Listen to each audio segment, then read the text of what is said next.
There's a question that haunts every individual who decides to step into the arena of the stock market. It's a quiet question, often unspoken, but it sits in the back of the mind, a persistent whisper of doubt. You look at the titans, the colossi of capital, the Warren Buffetts and the Ray Dalios of the world, commanding hundreds of billions of dollars, with entire armies of PhDs and analysts at their beck and call.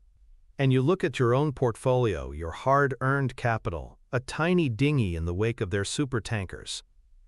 The question is simple: what chance do I really have? How can I possibly compete? It's a question that leads millions to a state of quiet resignation, to believe that the best they can ever hope for is to ride the coattails of the market, to accept average returns by buying an index fund and calling it a day. They conclude, logically, that their small size is their greatest weakness. But what if that conclusion, that fundamental assumption upon which millions of financial futures are built, is completely and utterly wrong? What if your small size isn't your greatest weakness, but your single most powerful, unassailable advantage? What if the very thing that makes you feel insignificant is the one thing the masters of the universe secretly envy? Warren Buffett, the man himself, has stated it plainly not once but on multiple occasions. At the 1999 Berkshire Hathaway annual meeting, a shareholder asked him if he could still generate the incredible 50% annual returns he achieved in his early partnership days. His answer was unequivocal. He said, "Yes, I could. I think I could make you 50% a year on $1 million. No, I know I could. I guarantee that." Think about that statement. It's not a boast, it's a lament. It is a confession from the greatest investor of all time that the physics of finance have changed for him. The game he plays now is fundamentally different, constrained and limited by the very success he has achieved. He is a giant forced to hunt only elephants, while a vast and fertile jungle, teeming with smaller, faster, more lucrative prey, is completely invisible to him. You, the retail investor, are not bound by these constraints. You can hunt in that jungle. You have the retail investor advantage. The goal is not to copy the Warren Buffett of today. The goal is to arm yourself with the mindset and the tools of the young, hungry Warren Buffett of the 1950s, the man who was free to turn that $1 million into a fortune. This is the journey we are about to embark on. We will deconstruct the very nature of this advantage, transforming your perception of the market and your place within it. We will move from the psychology of resignation to the strategy of an active hunter. We will build a blueprint for stock picking in the overlooked corners of the market, the places where true portfolio growth is born. By the end of this, you will no longer see your small portfolio as a disadvantage. You will see it as a license to hunt for the kind of high-return investments that can lead to genuine financial freedom, a license that Warren Buffett himself was forced to surrender long ago. Our first step is to truly understand the prison that success has built around Buffett and all other large-scale asset managers. We must dissect this paradox, the curse of scale, because only by understanding the limitations of the giants can we fully appreciate the freedom of the nimble. It is a fundamental law of the investment world. The larger the capital, the smaller the opportunity set. This isn't a theory, it's a mathematical and operational certainty. Imagine for a moment you are managing Berkshire Hathaway's portfolio, which is valued in the hundreds of billions of dollars. Your job is to find investments that will move the needle, meaning they must be large enough to have a noticeable impact on the overall performance of the entire fund. Let's say you want to achieve a modest 1% improvement in your annual return. On a $500 billion portfolio, a 1% improvement requires a $5 billion gain. Now imagine you discover a phenomenal small-cap stock, a true hidden gem, with a total market capitalization of just $500 million.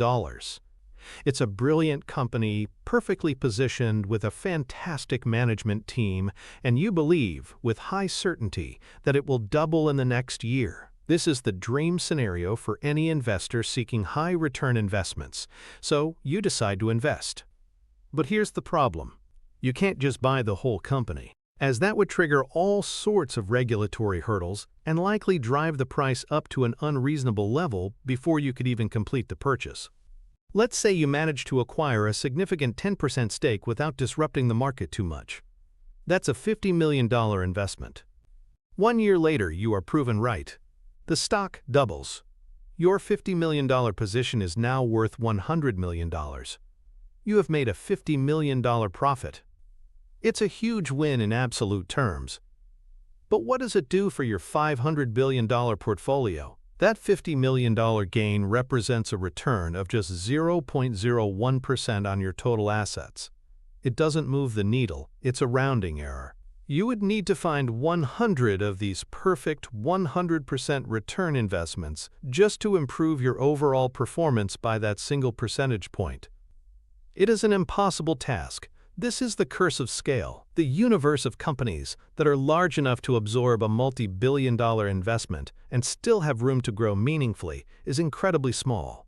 It consists of the Coca-Colas, the American Expresses, and the Apples of the world. These are wonderful businesses, but they are not the nimble, fast-growing companies that can multiply your capital by 10, 20, or 50 times. Buffett is forced to hunt for elephants, and there are very few elephants in the wild.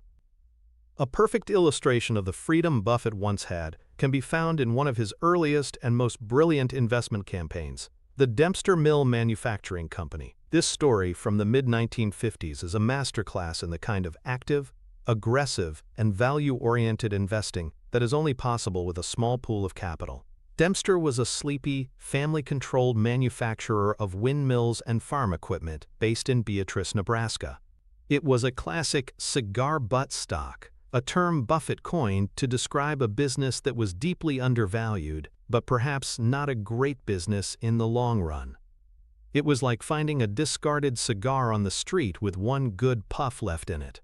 You pick it up, take that final puff for free, and toss it. Dempster was trading for around $18 a share, but Buffett, after meticulously poring over its financial statements, calculated that its net current asset value, essentially its working capital, or what would be left over if you liquidated the company, was over $72 per share. The company was sitting on a massive pile of undervalued inventory and assets. For every dollar he spent buying a share, he was getting several dollars of tangible value. It was a statistical certainty, an arbitrage opportunity hiding in plain sight. But here's what's crucial. Dempster was a tiny company. Its total market cap was minuscule. A large fund would have ignored it for the very reasons we just discussed. It wouldn't move the needle. But for young Buffett, managing the relatively small sums of his early partnerships, it was a perfect target. Between 1956 and 1961, he quietly began to accumulate shares. Because the company was small and illiquid, he had to be patient, buying small blocks of stock over several years. This is an activity no large fund has the patience or the operational capacity for. By 1961, Buffett's partnerships had become the largest single shareholder, owning over 70% of the company. And this is where the advantage of smallness becomes a superpower. He didn't just passively own the stock, he took control. He got himself and his associates voted onto the board of directors. He discovered that the company was being terribly mismanaged. They were holding enormous amounts of unnecessary inventory, tying up capital that was earning nothing. Buffett installed a tough, disciplined new manager named Harry Bottle. Bottle was a turnaround artist. He sold off excess inventory, cut unnecessary costs, and freed up the trapped capital within the business. This process unlocked the value that Buffett had identified years earlier. The company began using its cash to buy back its own cheap shares, further concentrating the value for the remaining shareholders. In just a couple of years, the capital that had been locked up inside Dempster was returned to Buffett's partnerships, resulting in a spectacular profit. He had essentially bought a dollar for 50 cents, then forced the dollar to be given back to him. This kind of granular, activist, hands-on investing in a tiny, overlooked company is the quintessential example of what a small, nimble investor can do. It requires deep research, patience in accumulation, and a willingness to engage with businesses that are completely off Wall Street's radar. This is a game Buffett can no longer play. His capital base is too large to accumulate a meaningful stake in a Dempster mill of today, without sending the price to the moon, and his time is too valuable to focus on turning around a company that, even if successful, would represent a tiny fraction of his wealth. He has to hunt for companies worth tens or hundreds of billions of dollars. You do not. You can hunt for the Dempster Mills of the 21st century. The psychological principle that prevents most people from seizing this advantage is a powerful combination of two cognitive biases, the authority bias and anchoring.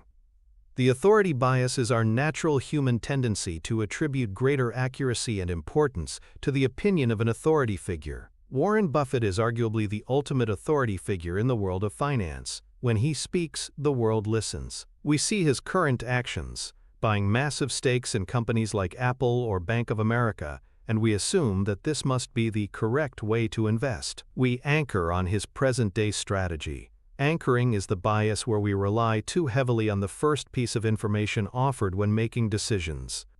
For most people entering the market, the first piece of information about Buffett is his current status as a multi-billionaire manager of a colossal conglomerate. We anchor on this image of Buffett the elephant hunter.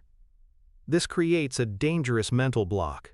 We fail to listen to what the authority figure is actually saying. Buffett himself is telling us explicitly not to copy him. He is telling us that his current methods are a product of his constraints, not necessarily the optimal path for high-return investments.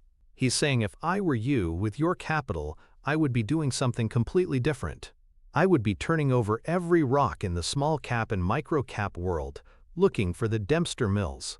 But the authority bias is so strong that we ignore his words and instead try to mimic his actions, which are entirely inappropriate for our scale. We see him buying a well-known blue-chip stock and we think, that's a safe, Buffett-like investment, failing to realize that he is buying it because he has billions of dollars that must be deployed, and a safe 8% return on billions is a far better outcome for him than a potential 50% return on a million, which he simply cannot access. We are trying to use an elephant gun to hunt for rabbits, and it's a deeply inefficient and frustrating strategy. Overcoming these biases requires a conscious mental shift. It requires separating the timeless principles of Buffett's philosophy. Buy wonderful businesses at fair prices, think long-term, be fearful when others are greedy, from the specific tactics he is forced to employ today due to his size. The principles are universal. The tactics are scale-dependent. Your task is to apply his universal principles to the playground, where he can no longer compete. To operationalize this, we need a practical mental model. Let's call it the elephant gun versus shotgun framework. This model is a blueprint for reframing your entire investment strategy based on the reality of your portfolio size. First, you must explicitly define which weapon you are holding. If your investment capital is less than, say, $10 million, you are holding a shotgun. You are not hunting elephants. Your mission is not to find the next Coca-Cola. Your mission is to bag as many fast-moving rabbits and birds as possible. An elephant gun, which Buffett now wields, is powerful but slow to aim and reload, and it can only be fired at very large targets. A shotgun sprays pellets, allowing you to hit multiple small, fast targets. This is not about recklessness. It's about defining your optimal target. Step 1 of applying this model is to redefine your investable universe. Most investors start by looking at the S&P 500. Using the shotgun model, you must immediately discard this as your primary hunting ground. These are the elephants. Instead, you create a new universe. Your screener settings should explicitly look for companies with market capitalizations below $2 billion, perhaps even below $500 million. This is your jungle. Step 2 is to embrace the pellet approach to portfolio construction. An elephant hunter takes 1 or 2 big shots a year. A shotgun hunter can take many small shots. This means that instead of trying to find one perfect company, your goal is to build a portfolio of maybe 10 to 20 well-researched, promising small-cap stocks. This acknowledges that in the world of early-stage investing in growth stocks, there will be misses. Some of your pellets will miss the target, but the ones that hit can be so explosive in their returns that they more than make up for the duds. This is a key part of the retail investor advantage. Step 3 is to adjust your research methodology. Elephant hunters rely on teams of analysts, formal reports, and calls with CFOs. Shotgun hunters must be more resourceful. Your research should be focused on scuttlebutt or on-the-ground investigation. Are you a doctor? Your hunting ground is small medical device companies. Are you a software engineer? Look at small niche software-as-a-service companies. You use your specific domain-level knowledge to gain an edge that no Wall Street analyst will ever have. You are looking for information asymmetry in the small-cap world where it is abundant. The elephant gun versus shotgun model is a complete operating system for the individual investor. It forces you to acknowledge your size, redefine your hunting ground, change your portfolio strategy, and adapt your research methods. It's a direct translation of Buffett's lament into an actionable plan for achieving superior portfolio growth. The antithesis of this approach, the path that 99% of investors take, can be described as passive resignation. Faced with the overwhelming complexity of the market and the perceived dominance of the giants, the average person simply gives up on the idea of beating the market. They conclude that stock picking is a rigged game, that they lack the time, knowledge, or resources to compete. So they default to the simplest possible strategy. They buy an S&P 500 index fund. Let's be clear. For many people who have no interest in business or finance, this is a perfectly rational and often successful long-term strategy. It guarantees you market returns, which have historically been quite good. But it is an act of surrender. It is a willful forfeiture of your single greatest advantage. The mindset of passive resignation is built on a foundation of can't. I can't understand financial statements. I can't find hidden gems. I can't compete with the big guys. This leads to a portfolio that is guaranteed to never produce the explosive, life-changing returns that are possible in the small-cap space. Consider the story of a company like Monster Beverage. In the mid-1990s, it was a tiny company called Hansen's Natural. It was a small, overlooked player in the beverage industry. An investor in 1995 could have purchased shares for a split-adjusted price of mere cents. Who was buying it then? Not the big funds. It was too small, too niche, too insignificant. It was a target for shotgun hunters. The people who bought it were likely individuals who saw the product in stores, noticed its growing popularity, did some basic research into the company's financials, and took a small, calculated risk. Over the next 25 years, that stock would go on to return over 100,000%, becoming one of the best-performing stocks of all time. An investor who put just $10,000 into Hansen's in 1995 would have seen it grow to over $10 million. The person who chose passive resignation, who put their $10,000 into an S&P 500 index fund at the same time, would have also done well. Their investment would have grown to around $100,000. That's a fantastic outcome, but it pales in comparison to the transformative wealth created by finding just one of these hidden gems. The 99% path is about accepting good returns. The path of the shotgun hunter, the path of the young Buffett, is about seeking extraordinary returns by leveraging an advantage the 99% don't even know they have. The disastrous consequence of this resignation is a silent one, the opportunity cost of a lifetime.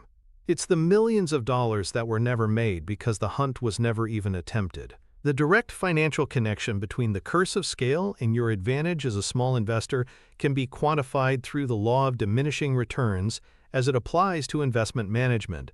This isn't just a quaint saying, it's a mathematical reality that shows up on the balance sheets and performance reports of every large fund in the world.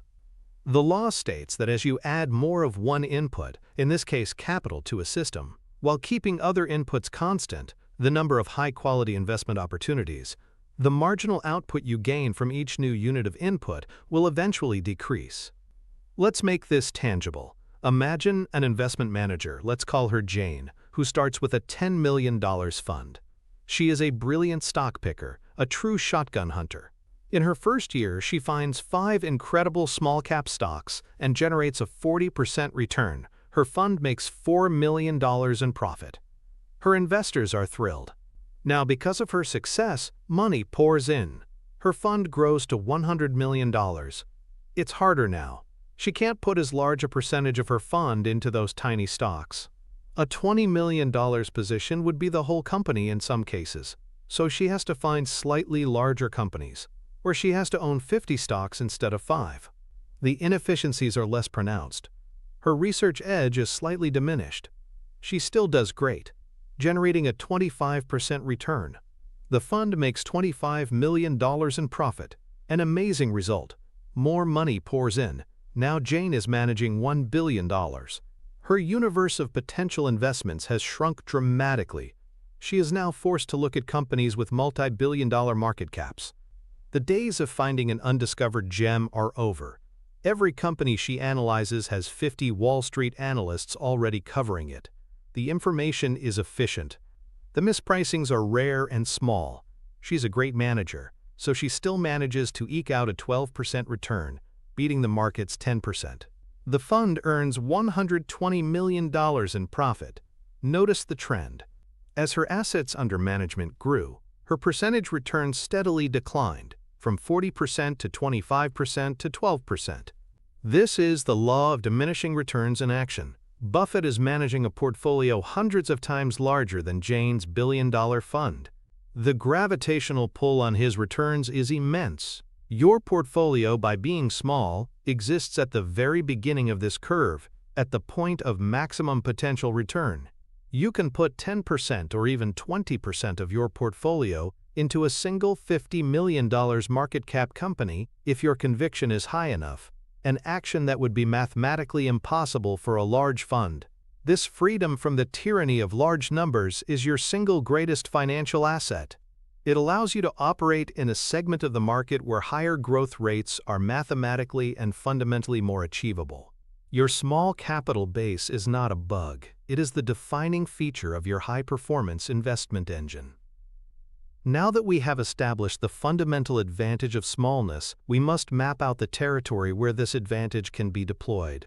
We need to explore the fertile hunting ground of the small-cap universe. This is the arena where the retail investor advantage is most potent, a realm filled with market opportunities that are systemically ignored by the titans of Wall Street. What exactly is a small-cap stock?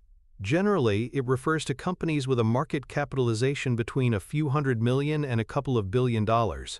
Below that, you enter the world of microcaps and nanocaps, an even wilder and potentially more rewarding frontier.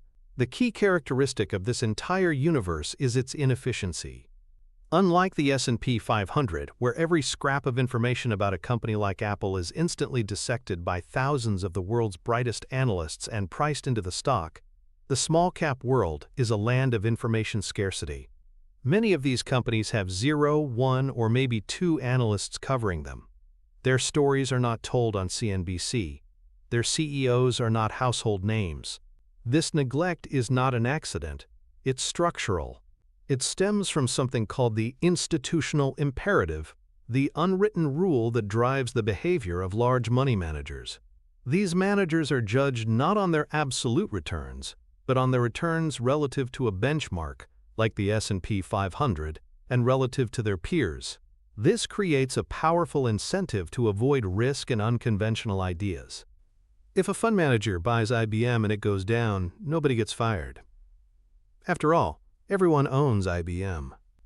But if they buy a tiny unknown company called Acme Innovations and it goes bankrupt, their career could be over. It's safer to fail conventionally than to succeed unconventionally. This career risk forces them to huddle together in the same well-known large-cap stocks, leaving the entire small-cap universe wonderfully, beautifully underowned and underanalyzed. This is the inefficiency that creates your opportunity for massive capital gains. One of the greatest storytellers of navigating this fertile ground was Peter Lynch, the legendary manager of the Fidelity Magellan Fund. In its early days, before it became the behemoth that suffered from the curse of scale, Magellan was a nimble fund, and Lynch was a master shotgun hunter. His philosophy was simple: invest in what you know. He practiced the art of scuttlebutt better than almost anyone. A classic story that illustrates his method is his discovery of La Quinta Motor Inns in the 1970s. Lynch didn't discover La Quinta by running a complex computer screen or reading a Wall Street report. He was on a business trip, And a competitor, a Holiday Inn executive, casually mentioned that they were having trouble competing with a new, fast-growing chain called La Quinta. His ears perked up. That was the initial clue, the scent of the rabbit. He didn't rush out and buy the stock. His research had just begun. He did what any individual investor can do. He visited the hotels. He talked to the staff. He stayed in the rooms. He observed that they were clean, efficient, and well located, catering specifically to business travelers. He then dove into the financials. He discovered the company had a simple, repeatable formula for growth. They would build a new hotel for a certain cost, and they could accurately predict the cash flow it would generate. They had a strong balance sheet and a clear plan to expand across the Sun Belt. He saw that Wall Street was completely ignoring the story. The company was too small, too boring, too regional. Lynch started buying the stock. It went on to become what he famously called a 10-bagger, a stock that increases in value tenfold. This story is the perfect embodiment of the retail investor advantage. Lynch used a real-world observation, a piece of anecdotal evidence, as a starting point for deep, fundamental research into a small, underfollowed company. He wasn't relying on a hot tip. He was generating his own primary research. Every single person has this ability. You might work in logistics and notice a small trucking software company that is revolutionizing the industry. You might be a passionate home cook and discover a new brand of kitchenware that is superior to anything else on the market. These are the La Quinta clues that dot our everyday lives. The fertile hunting ground is not some mystical, faraway place. It is all around you, hidden in plain sight, waiting for an observant hunter to connect the dots. The psychological principle that keeps the institutional giants out of this fertile ground is a fascinating cognitive bias known as inattentional blindness. This phenomenon was famously demonstrated in an experiment where subjects were asked to watch a video of people passing basketballs and count the number of passes made by the team in white shirts. During the video, a person in a full gorilla costume walks into the middle of the scene, beats their chest, and walks off. When questioned afterward, a shocking 50% of the subjects did not see the gorilla at all. Their intense focus on the assigned task, counting the passes, made them literally blind to a completely unexpected and obvious event. This is precisely what happens on Wall Street.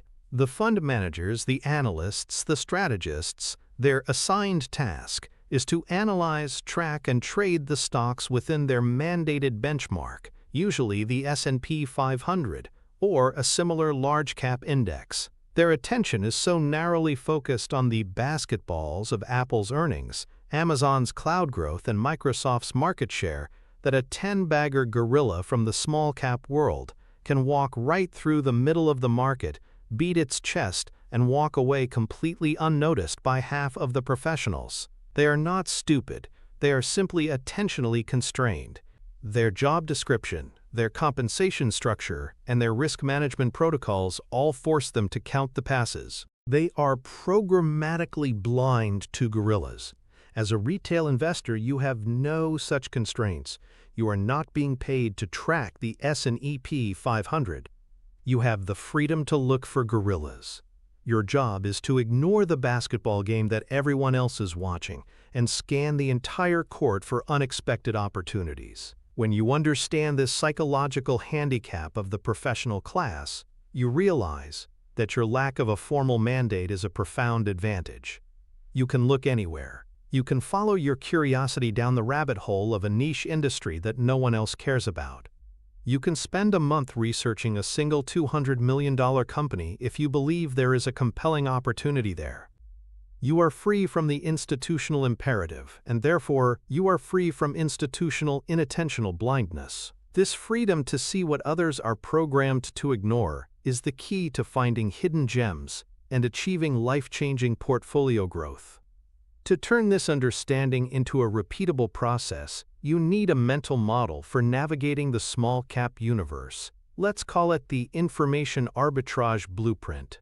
Arbitrage is the practice of taking advantage of a price difference between two or more markets. In our case, it's not a price difference, but an asterisk information NIB difference. We are arbitraging the gap between a small company's true fundamentals and the market's limited perception of them. Step 1 of the blueprint is to screen for neglect. This is the starting point of your hunt. You use a stock screener not to find good companies, but to find ignored companies. You set parameters like market cap below $2 billion, analyst coverage less than 3, institutional ownership less than 40%. These filters will give you a list of companies that are, by definition, operating outside the glare of Wall Street's spotlight. This is your initial list of potential targets. Step 2 is the scuttlebutt phase, channeling your inner Peter Lynch. For each company on your list, you begin a process of on-the-ground, qualitative research. You become a customer. You buy the product or use the service. You read industry-specific trade magazines, not the Wall Street Journal. You go to online forums where actual users of the product congregate. You are looking for signs of a passionate customer base, a superior product, or a unique business model that isn't visible in the raw numbers. This is where you develop a qualitative feel for the business, a crucial component that quantitative screening alone can never provide. Step 3 is the financial deep dive. Once you've identified a company that looks promising from a qualitative perspective, you then put on your green eye shade and become an accountant. You read the last 5 years of annual and quarterly reports, but you're not just looking at revenue and earnings. You are looking for the financial fingerprints of a high-quality business. Is the company consistently generating free cash flow? Is its debt manageable? Are its profit margins stable or expanding? Is the management team communicating clearly and honestly in their shareholder letters? This combination of screening for neglect, conducting deep scuttlebutt research, and performing a rigorous financial analysis creates a powerful information arbitrage. You will know more about this small, neglected company than 99% of the market participants. That knowledge is your edge. That is how you find high-return investments before the rest of the world catches on. The antithesis to this disciplined approach is the path most retail investors take when they venture into the world of small-cap stocks. They become the hot tip chaser. This is the individual who forsakes the hard work of research for the seductive allure of a shortcut. Their investment strategy is driven by headlines, social media hype, and tips from their brother-in-law. They hear about a revolutionary new technology company on a stock market forum, or see a ticker symbol being spammed on Twitter with rocket emojis. They are drawn in by a compelling story, a narrative of massive disruption and guaranteed riches. They might do a cursory glance at the stock chart, see that it's going up, and then they dive in head first, often investing far more than they should. They haven't read the annual report. They don't understand the business model. They have no idea what the company's financials look like. They are not investing. They are gambling on a story. This behavior reached a fever pitch during the meme stock craze, where companies with fundamentally broken businesses saw their stock prices soar to absurd heights based on nothing more than coordinated social media campaigns. Consider a company like AMC Entertainment.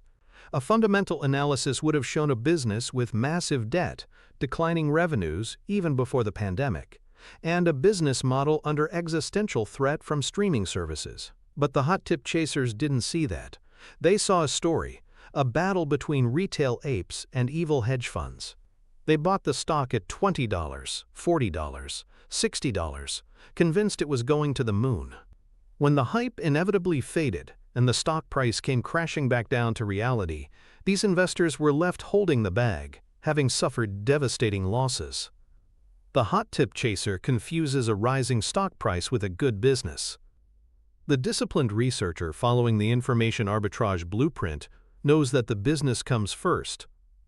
The stock price will eventually follow the fundamentals. The disastrous consequence of being a hot tip chaser is not just financial loss, it's the complete corruption of the investment process. It trains the brain to seek dopamine hits from exciting stories rather than the quiet satisfaction of diligent research. It turns the noble pursuit of capital allocation into a low-brow casino game, one where the house almost always wins. The direct financial connection that makes the small-cap universe such a fertile hunting ground is the concept of alpha. In investment terminology, beta represents the return you get from the market as a whole. If the S&P 500 goes up 10%, that's its beta. Alpha is the excess return an investor generates above and beyond the market's return. It is the measure of skill. If the market returns 10% and your portfolio returns 15%, you have generated 5% of alpha. Alpha is the financial reward for your hard work, your unique insight, your successful stock picking. The crucial insight is that alpha is a direct function of market inefficiency. In a perfectly efficient market, like the market for U.S. Treasury bonds or arguably the market for large-cap stocks like Microsoft, there is no alpha to be found. All information is known by everyone at the same time, so prices are always correct. It's impossible to get an edge. But the small-cap market is demonstrably structurally inefficient. The lack of analyst coverage, the low institutional ownership, the career risk that keeps big players away, all of these factors create pockets of mispricing. They create information vacuums. It is in these vacuums that alpha is born. When you, as a retail investor, use the information arbitrage blueprint to uncover a great business that Wall Street has ignored, and you buy its stock at a cheap price, you are capturing that inefficiency. As the company grows and eventually gets discovered by the wider market, its stock price will rise to reflect its true fundamental value. That rise from the inefficient price you paid to the efficient price it eventually commands is your alpha. You can see this financially in things like the bid-ask spread. For a large stock like Apple, the spread between the buying and selling price is a fraction of a penny. For a small-cap stock, it can be much wider, a visible sign of lower liquidity and efficiency. You can see it in the volatility. Small-cap stocks are often more volatile because a single large buy or sell order can move the price, a sign that the market is thin. These are not signs of danger to be avoided. They are the financial fingerprints of inefficiency. They are signposts pointing to the fertile ground, where skill, diligence, and a long-term perspective can be translated directly into market-beating returns, into the tangible creation of wealth. This is the financial prize waiting for those who are willing to hunt where the giants cannot. Having identified our unique advantage in the territory in which to deploy it, we must now cultivate the most critical element of all, the proper mindset. It is not enough to know the what and the where. We must master the how of thinking like a successful investor.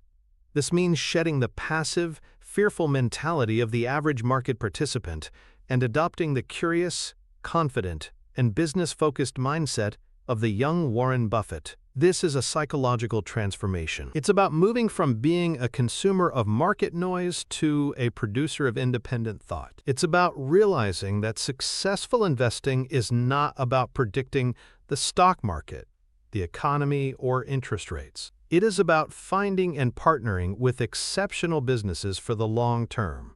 This active, opportunity-seeking mindset is the engine that drives the entire investment strategy. It is a posture of proactive curiosity, not reactive fear. The average investor reacts to headlines. The young Buffett investor ignores the headlines and reads the 10K filing. The average investor asks, "What is the stock market going to do?" The young Buffett investor asks, "Is this a business I would want to own in its entirety for the next 10 years?" This shift in perspective is everything. It changes the nature of your research, the questions you ask, and ultimately, the decisions you make. It turns the chaotic noise of the market into a signal-rich environment, where opportunities are not stumbled upon by luck, but are systematically uncovered through disciplined inquiry.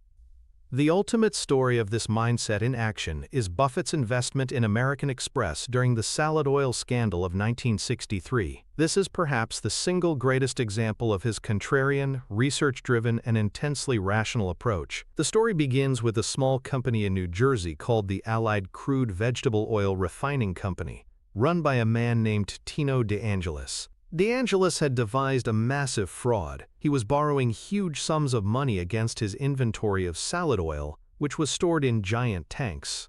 The problem was, the tanks were mostly filled with water, with only a thin layer of oil on top. When the fraud was uncovered, Allied Crude went bankrupt, and it turned out that one of its largest creditors was American Express, which had been issuing warehouse receipts, guaranteeing the existence of the salad oil. The market panicked. Wall Street assumed that American Express would be on the hook for all the fraudulent receipts and that the liabilities would be catastrophic, potentially bankrupting the company. The headlines were terrifying. The stock price of American Express was cut in half, plummeting from over $60 to around $35. Panic and fear ruled the day. This is the moment where the 99% sell.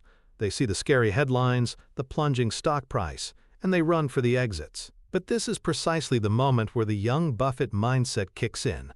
Buffett didn't see a crisis, he saw a potential opportunity. He asked a simple, business-focused question: is the fundamental earning power of American Express permanently impaired by this scandal?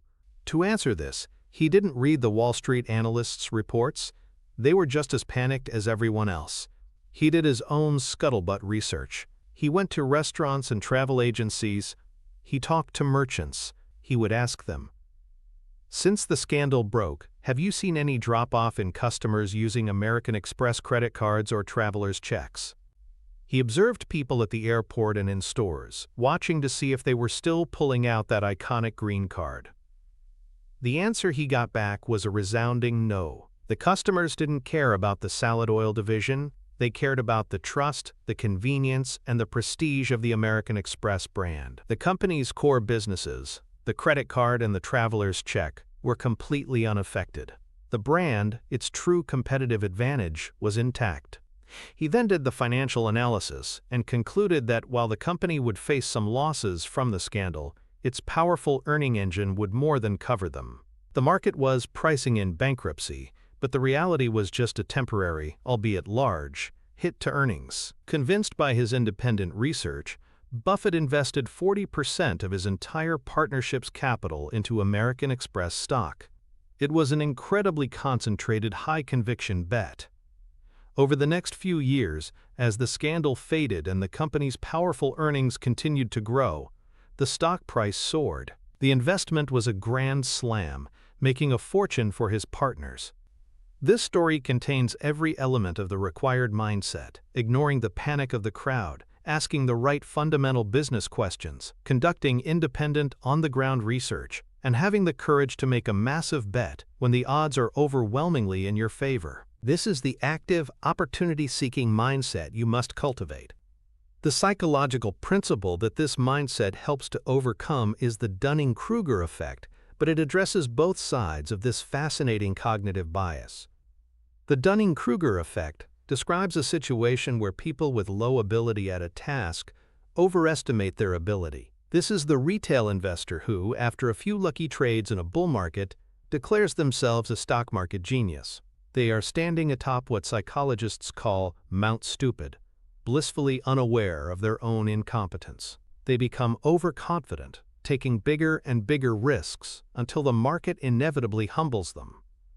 On the other side of the Dunning-Kruger curve is the valley of despair. This is where people with some knowledge realize the vastness of what they don't know, and their confidence plummets. This is the investor who becomes so intimidated by the complexity of finance that they conclude they can never succeed, leading them to the passive resignation we discussed earlier.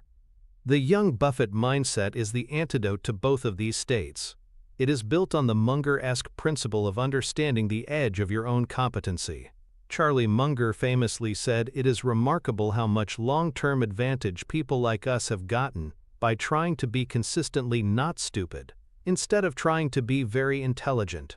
The core of this is creating and ruthlessly honoring your circle of competence. This isn't about knowing everything. It's about knowing what you know and what you don't know. The Dunning-Kruger victim on Mount Stupid has no concept of a circle. They believe their competence is infinite. The victim in the valley of despair believes their circle is a single dot, or non-existent. The rational investor, the young Buffett, spends their time carefully defining their circle and then only swinging at pitches that come right through the middle of it. This provides the humility to avoid catastrophic mistakes outside of your expertise and the confidence to act decisively when a fat pitch opportunity appears within your area of deep understanding. It is the perfect balance of intellectual humility and operational courage. To put this into practice, you need a mental model for defining and operating within your own unique area of expertise. We'll call it the Circle of Competence Audit. This is a step-by-step process you can perform right now to create your personal investment hunting map. Step 1 is the knowledge inventory. Take out a piece of paper or open a document and create 3 columns: my profession, my hobbies, and my passions. In the first column, list your current and past jobs. Be specific about the industry, the processes you understand, the customers you serve, and the suppliers you interact with. If you're a marketing manager for a software company, you have a deep understanding of customer acquisition costs, software sales cycles, and the competitive landscape. That's a huge edge. In the second column, list your hobbies. Are you an avid cyclist, a gourmet cook, a gamer? You have domain expertise in these areas. You know which brands are high quality, which new products are gaining traction, and what the dedicated community thinks. In the third column, list your passions, the subjects you read about for fun. Maybe it's renewable energy, artificial intelligence, or pet care. These are areas where you have a genuine, intrinsic motivation to learn. Step 2 is the corporate connection. Now, for every item on your list, start brainstorming publicly traded companies that operate in that specific niche. For the software marketing manager, this could include small, public SaaS companies. For the cyclist, it could be companies that make bike components or cycling apparel. The goal is to create a long list of companies where your personal knowledge base gives you a starting advantage.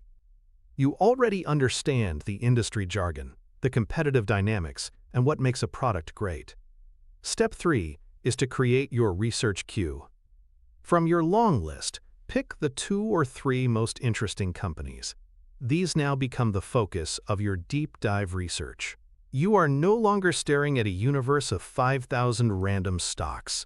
You are looking at a handful of businesses that exist squarely within your circle of competence. This model transforms you from a passive investor into a specialist. Your personal life and professional experience become your proprietary research tool, your secret weapon for finding market opportunities that others will overlook. You will be able to analyze these companies with a depth and nuance that a generalist Wall Street analyst who has to cover 20 different industries could never hope to match. This is how you systematically and consistently find an edge. The antithesis of this focused, competence-driven approach is the all-too-common mistake of diversification. This term, coined by Peter Lynch, describes the practice of buying a large number of stocks in an attempt to diversify, but doing so without any real understanding of the underlying businesses. The 99% believe that owning 50 or 100 different stocks makes them safe. They think they are building a fortress of diversification. In reality, they are building a museum of ignorance. They own a little bit of everything, but they know a lot about nothing. This approach is worse than simply buying an index fund. With an index fund, you at least benefit from extremely low costs. With a diversified portfolio of individual stocks, you incur higher transaction costs, you create a massive headache when it comes to tax time, and most importantly, you dilute the impact of your best ideas. If you have done the hard work and found a truly exceptional company, a potential 10-bagger, but it only represents 1% of your portfolio, even if it performs spectacularly, it will have a negligible impact on your overall wealth. Your great idea gets drowned in a sea of mediocrity. Buffett, in his partnership days, was a fierce advocate of focus investing. As we saw with the American Express example, he was not afraid to put 40% of his fund into a single idea when his conviction was at its peak. He famously said, "Diversification is protection against ignorance. It makes very little sense for those who know what they're doing." Now, this doesn't mean you should put all your money into one stock. But it does mean that a well-researched portfolio of 5 to 15 companies, all of which fall within your circle of competence, is likely to be both safer and far more profitable in the long run than a 100-stock portfolio of companies you barely understand. The path of diversification is a path of false security. It feels safe because you're spreading your bets, but it's dangerous because you have no real knowledge of what you own. It's a strategy that guarantees mediocrity and prevents you from ever achieving the kind of portfolio growth that comes from making a few, concentrated bets on your very best ideas. The financial connection that makes this focused mindset so powerful lies in the mathematics of concentration and compounding. The true path to financial freedom through investing is not found by hitting a lot of singles and doubles. It is found by hitting a few home runs and grand slams, and then having the discipline to let those winners run for years or even decades. Let's illustrate this with a simple, hypothetical comparison. Investor A follows the path of diversification. They build a portfolio of 100 different small-cap stocks, putting 1% of their capital into each. Investor B follows the young Buffett mindset. After extensive research within their circle of competence, they build a concentrated portfolio of just 10 small-cap stocks, putting 10% of their capital into each. Now, let's fast forward 10 years. For Investor A, a few of their stocks have done very well, maybe they got a 5-bagger or two. A lot of them have done okay, and a few have gone to zero. Because their portfolio is so diluted, the overall return is likely to be only slightly better than the market average, perhaps 12% per year. A $100,000 investment would grow to about $310,000. A great result. Now consider Investor B. In their concentrated portfolio, the power of a single big winner is magnified enormously. Let's say 5 of their 10 stocks are complete duds and go to zero, a total loss. 3 of them are average performers. Maybe they double over the decade. But 2 of them are genuine home runs, the hidden gems they uncovered through their deep research. These 2 stocks become 20 baggers, increasing in value by 2,000%. Let's do the math. The 5 losers wipe out $50,000 of the initial capital. The 3 average performers turn their initial $30,000 into $60,000. And the 2 big winners? Their initial $20,000 investment explodes into $400,000. The total value of Investor B's portfolio is now $460,000. Despite having a 50% failure rate in their stock picking, the power of their concentrated winners led to a significantly better outcome. This is the financial reality of focus investing.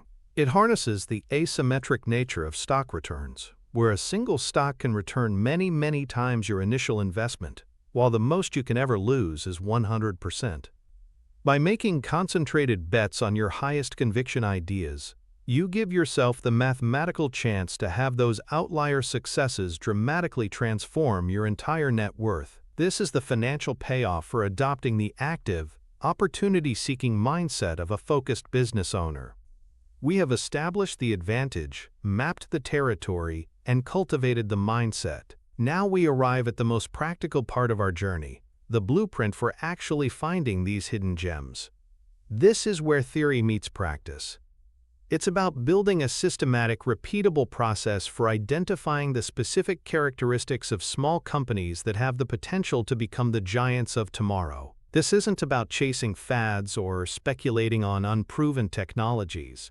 It is about applying the timeless principles of value investing, the principles of buying wonderful businesses at fair prices, to the small cap space.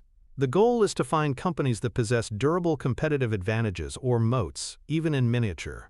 We are looking for small castles, not just cheap cigar butts. These are businesses with strong financial foundations, run by talented and aligned management teams, operating in niches where they can dominate and grow for many years. This blueprint is a checklist, a gauntlet that any potential investment must run before you are willing to commit your hard-earned capital. It's a framework for separating the high-potential growth stocks from the speculative trash, allowing you to engage in early-stage investing with a margin of safety.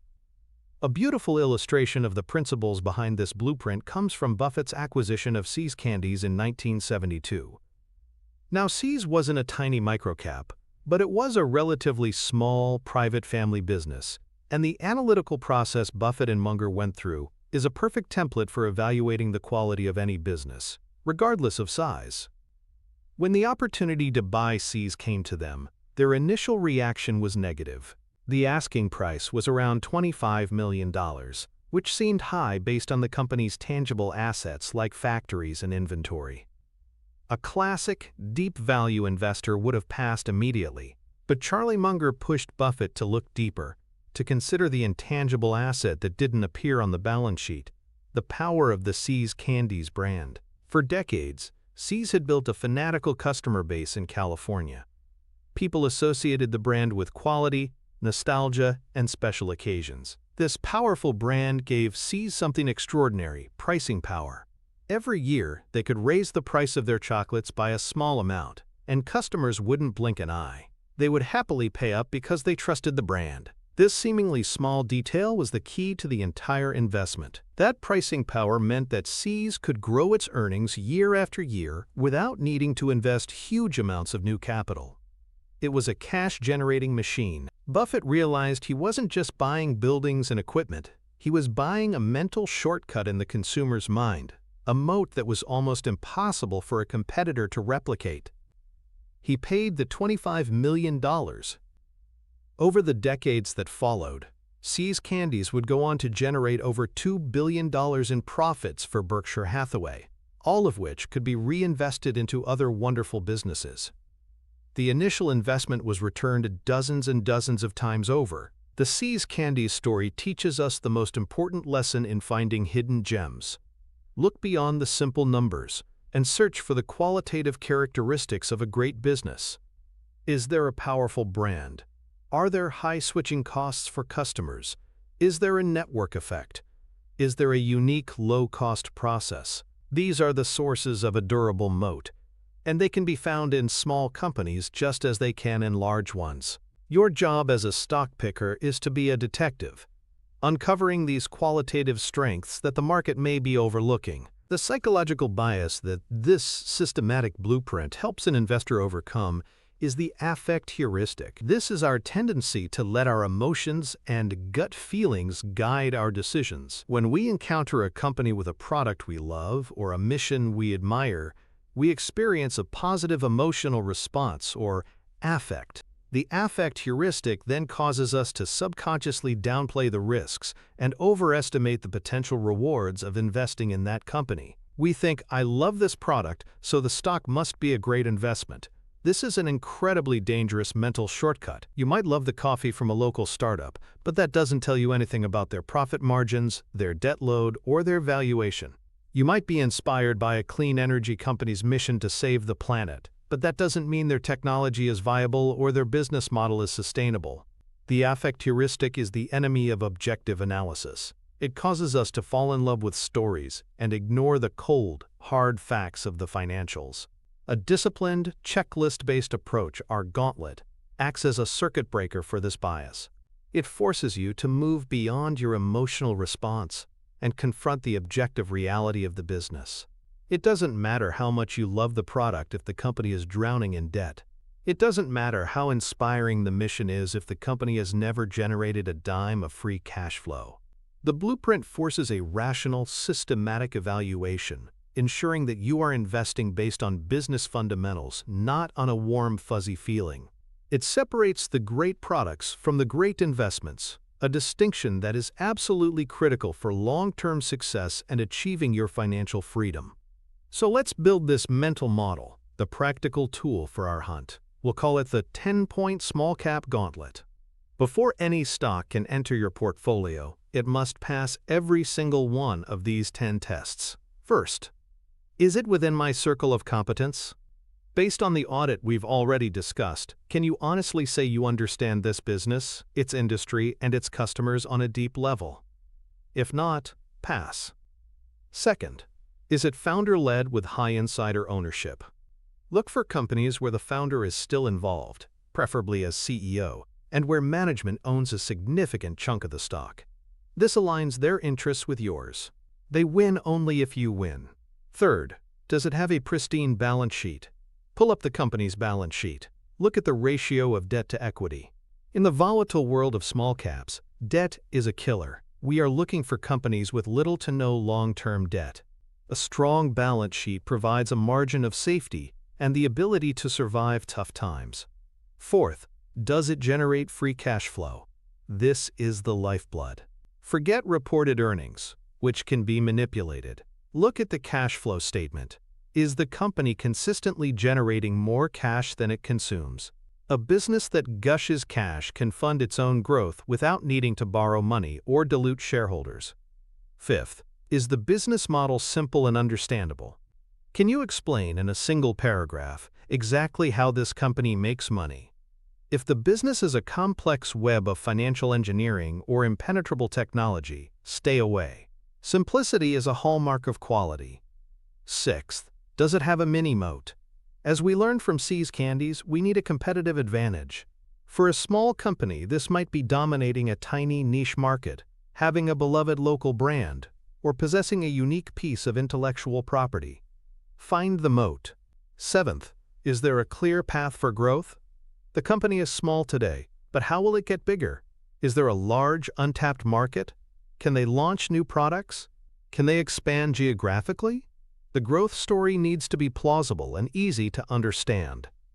Eighth, is the valuation reasonable? A great company can be a terrible investment if you pay too much for it. Look at simple valuation metrics like the price-to-earnings (PE) ratio, price-to-sales (PS), and especially the price-to-free cash flow (PFCF). Compare these to the company's own history and its competitors. We want quality at a fair price. Ninth, is it underfollowed by Wall Street? This goes back to our fertile hunting ground. Check how many analysts cover the stock. The fewer, the better. This increases the chances that we have found a true hidden gem that is mispriced due to neglect. 10th, and finally, the 2-minute thesis. Can you explain the investment thesis to a friend in under 2 minutes in simple terms?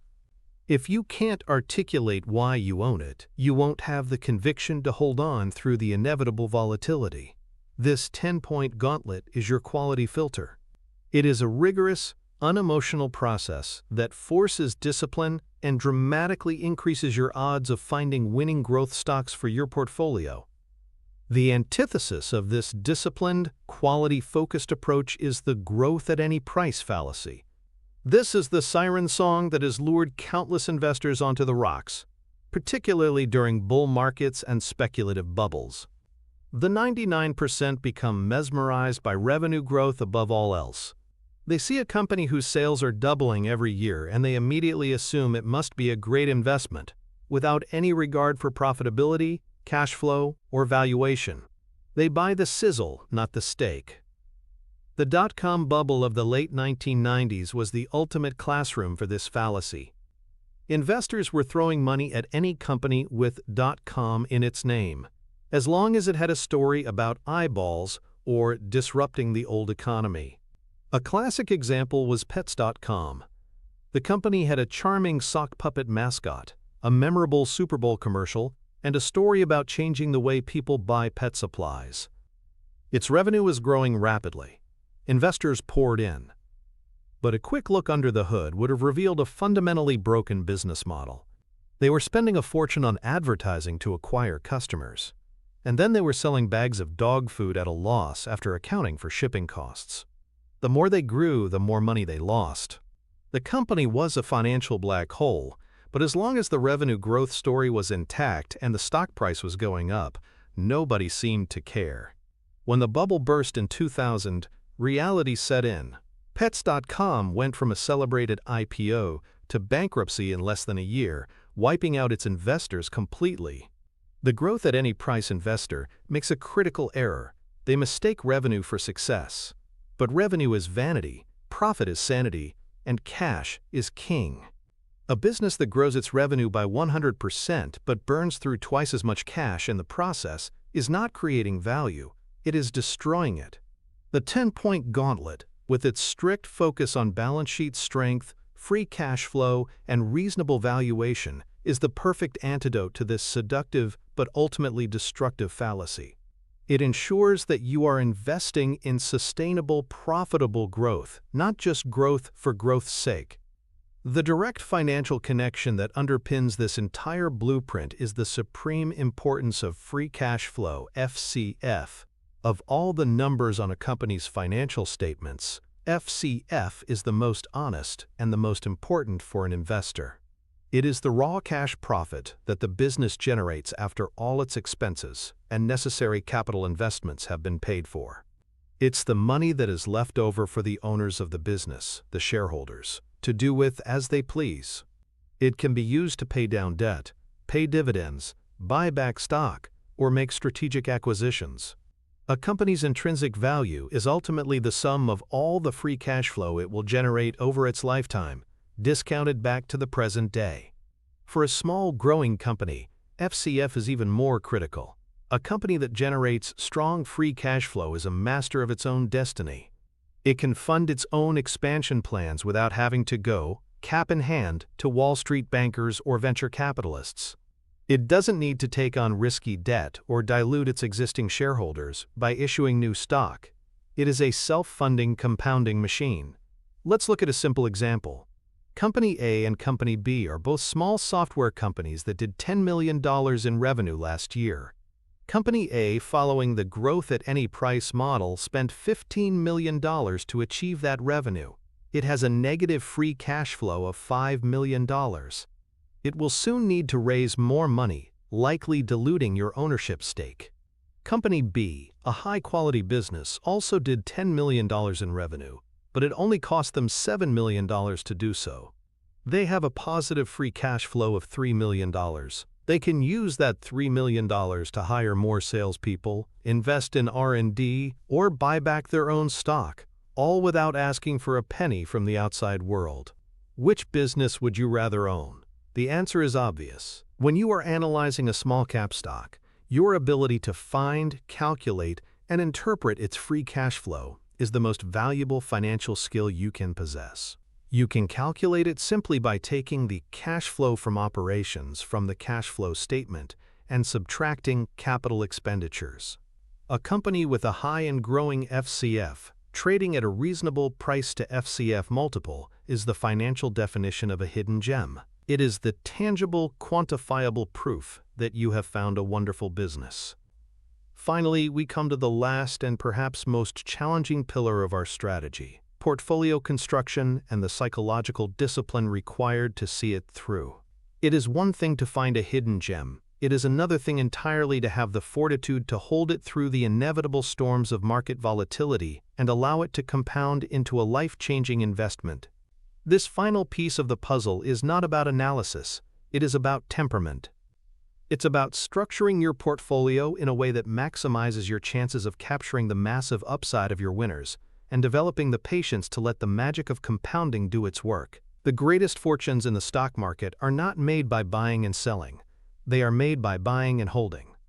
This requires a deep-seated, almost unshakable long-term perspective, a willingness to look foolish in the short term, and an understanding of the unique mathematics of high-growth investing. This is the final promise you must make to yourself, to act not as a trader, but as a true business owner. The ultimate anecdote of the patience payoff is Warren Buffett's investment in the Washington Post Company, which he initiated in 1973. At the time, the market was in a brutal downturn. The Nifty 50 growth stocks were crashing, and pessimism was rampant. The Washington Post, despite being a world-class newspaper with a powerful media franchise, saw its stock price pummeled along with everything else. The company's market capitalization fell to around $80 million. Buffett, however, did his analysis and realized this was absurd. He calculated that the company's various assets, the newspaper itself, Newsweek magazine, and several television stations, were worth at least $400 million, maybe more. He was getting the chance to buy $1 for 20 cents. And not just any dollar, but a dollar that represented a piece of one of the most powerful and durable media businesses in America. So in the midst of the market panic, he started buying. He invested about $11 million, acquiring a large stake in the company. But here's the crucial part of the story. The stock didn't immediately soar. It languished for several years. Many investors would have gotten impatient, sold their shares for a small profit, and moved on.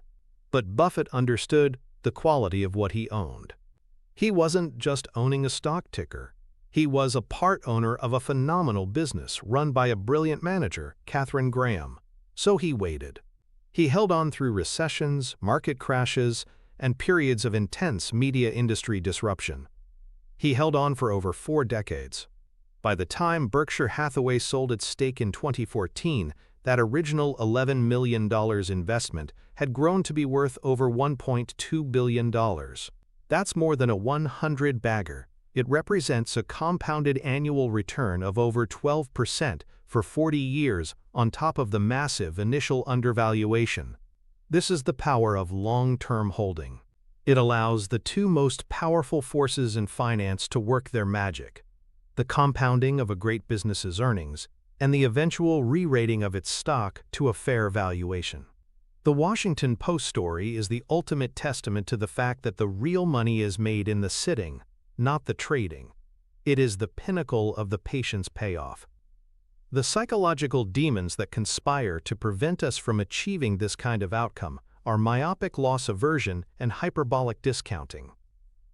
These two biases are a toxic cocktail for any long-term investor. Myopic loss aversion is our tendency to feel the pain of a loss about twice as strongly as we feel the pleasure of an equivalent gain. This is amplified by how frequently we check our portfolio.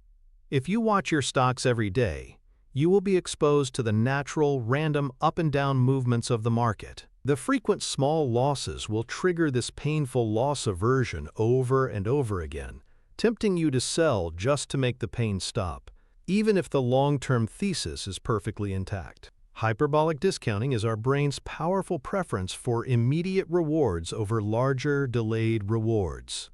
A guaranteed $100 today feels much more appealing than a probable $200 a year from now. This bias is what makes us sell a winning stock after it has doubled. We see the quick profit, and our brain screams at us to lock it in. We take the small, immediate reward, thereby forfeiting the much larger, delayed reward that would have come from holding that stock as it became a 10-bagger or a 100-bagger. Together, these biases create a disastrous pattern of behavior. We are wired to sell our winners too early, hyperbolic discounting, and panic sell our losers during downturns, myopic loss aversion. This is the exact opposite of what you should be doing, which is to cut your losers if the thesis is broken, and let your winners run. Overcoming these deep-seated psychological tendencies requires a pre-committed strategy and an iron will. A powerful mental model to enforce this long-term discipline is the coffee can portfolio strategy. The concept is wonderfully simple and comes from the Old West, where people would put their valuable papers in a coffee can and hide it under the mattress. They would leave it there for years, protected from the temptations of daily life. The investment version was popularized by Robert Kirby, a successful portfolio manager. The idea is this: you commit to doing all of your intense deep dive research up front, using our 10-point gauntlet to select a portfolio of what you believe are the most promising long-term investments. You buy them. And then you mentally put them in a coffee can and forget about them for a minimum of 10 years. This is a pre-commitment device designed to protect you from your own worst psychological impulses. It forces you to resist the urge to tinker, to trade, to react to the market's daily noise. It short-circuits myopic loss aversion because you are not checking your portfolio every day. It defeats hyperbolic discounting because you have made a pact with yourself not to lock in small gains. Now, this doesn't mean you never sell. You are allowed to open the coffee can under very specific, predetermined conditions. The primary reason to sell is if your original investment thesis is proven wrong. For example, if you bought a small company because of its brilliant founder and that founder leaves, the thesis is broken. If a new technology comes along and completely disrupts your company's moat, the thesis is broken, but you are explicitly forbidden from selling because the stock price went down, or because the economy is in a recession, or because a talking head on TV is predicting a crash. The coffee can strategy is a powerful framework for enforcing the patience required for long-term compounding. It shifts your identity from a stock picker to a business owner, and business owners don't sell their entire company just because they had a bad quarter. The antithesis of the patient, coffee can investor is the trader's mentality. This is the path the 99% take when they try to be active in the market. They see the stock market not as a venue for owning fractional shares of real businesses, but as a giant casino. Their screen is a slot machine. They are addicted to the action, the constant buying and selling, the thrill of trying to outsmart the market on a day-to-day basis. They are not investing, they are gambling on squiggly lines on a chart. This mentality is financially ruinous for a number of reasons. First, it racks up enormous transaction costs. Every time you buy or sell, you are paying a commission and losing a bit to the bid-ask spread. These small costs add up over time and act as a significant drag on your returns. Second, it creates a tax nightmare. By selling winners within a year, you are realizing short-term capital gains, which are taxed at a much higher rate than the long-term capital gains you would get from holding for over a year. This is a self-inflicted wound that can decimate your compounding ability. But the most destructive aspect of the trader's mentality is that it makes it mathematically impossible to ever own a truly life-changing multi-bagger. The investor who bought Amazon at its IPO and held on for decades became a millionaire. The person who bought Amazon at its IPO and sold it after it doubled made a nice profit, but they missed out on 99.9% of the real wealth creation. The trader is constantly cutting their flowers and watering their weeds. They take small profits on their good ideas and hold on to their losers, hoping they'll come back. This is a recipe for guaranteed mediocrity. The trader's game is a losing game. It's a game of trying to be smarter than millions of other people, algorithms and high-frequency traders on a minute-by-minute basis. The investor's game, the coffee can game, is a winning game. It's a game of partnering with great businesses and letting time do the heavy lifting. The direct financial connection that makes the coffee can approach so incredibly powerful is the power law distribution of investment returns, also known as the asymmetry of returns. In a well-selected portfolio of high-growth small-cap stocks, the returns will not be evenly distributed. A few big winners will account for the vast majority of the portfolio's total gains. This is a fundamental law of venture capital and early-stage investing. Let's create a final, tangible example. You build a coffee can portfolio of 10 small-cap stocks, investing $10,000 in each for a total of $100,000. You seal the can for 10 years. After a decade, you open it up. Here's what you might find. 4 of the companies went bankrupt. Your $40,000 is gone completely. 3 of the companies did okay, but not great. They are still worth your original $10,000 each, so you have $30,000 there. So far you're down $10,000. You've had a 70% failure or mediocrity rate. The trader would have sold long ago. But then you look at the last 3 stocks. One of them did very well. It's a 10-bagger. Your $10,000 is now worth $100,000. The next one was a home run, a true hidden gem that became an industry leader. It's a 30-bagger. Your $10,000 is now worth $300,000. And the final stock? It was a grand slam, a company that changed the world. It became a 100-bagger. Your $10,000 investment is now worth $1 million. Let's add it all up. Your total portfolio value is now $430,000. Your initial $100,000 investment has multiplied by over 14 times, despite a 70% failure rate among your individual picks. This is the stunning, non-intuitive math of power law returns. The gains from your few spectacular winners are so immense that they completely dwarf the losses from your many failures. The key, the absolute non-negotiable requirement to capture this financial reality is patience.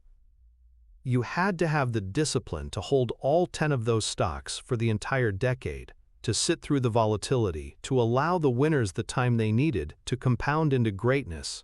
This is the financial prize at the end of the journey. It is the reward for embracing your advantage of size, for hunting in the fertile grounds, for adopting the mindset of a business owner, for using a disciplined blueprint, and for having the iron-willed patience to see it through to the end. You have made it to the end of this journey, and in doing so you have done more than simply acquire information. You have installed a new operating system for your financial mind. You now possess the strategic framework that turns your size from a perceived weakness into your single most powerful weapon in the quest for financial freedom. You understand the curse of scale that paralyzes the giants. You know the fertile hunting grounds of the small-cap universe where inefficiencies create opportunity. You have cultivated the active, ownership mindset of a young Warren Buffett, and you have a tangible, 10-point blueprint for identifying the hidden gems that can transform your portfolio's growth. This is no longer a world of random chance. It is a world of structured opportunity. But understanding where to hunt and what to look for is only the first dimension of the map. The true masters, the Buffetts and the Mungers, don't just know where to look. They have a complete, interlocking system of mental models for how to think. The principle you've just mastered, the advantage of smallness, is a powerful tool, but it's one tool in a much larger arsenal. It's connected to other deep principles of valuation, of temperament, of competitive analysis, and of avoiding psychological folly. Each model connects to the others, creating a latticework of wisdom that makes the entire system exponentially more powerful. That video on your screen right now is not a random suggestion. It is the next piece of that map. It's the link that connects the where to the how. It's the gear that meshes with the one you just built, making the entire machine more powerful and more resilient. It is the next step in assembling the complete mental toolkit required for true long-term success. Many will stop here, content with one piece of the puzzle.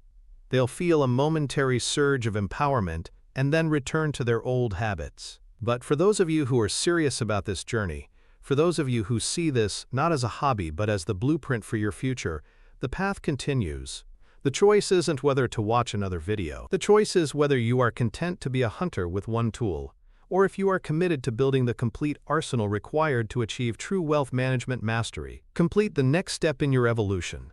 Click the video.